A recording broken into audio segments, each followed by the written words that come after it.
has this gotten to be adversarial? Because it seems to me, because I know you and talk to you, I know Victor Munoz and Nadia and talk to them, and I encourage them to talk to you, as you know.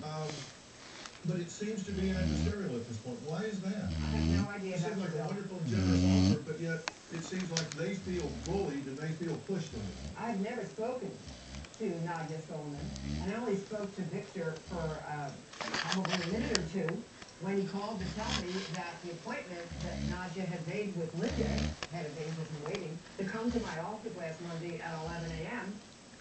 Could not be kept.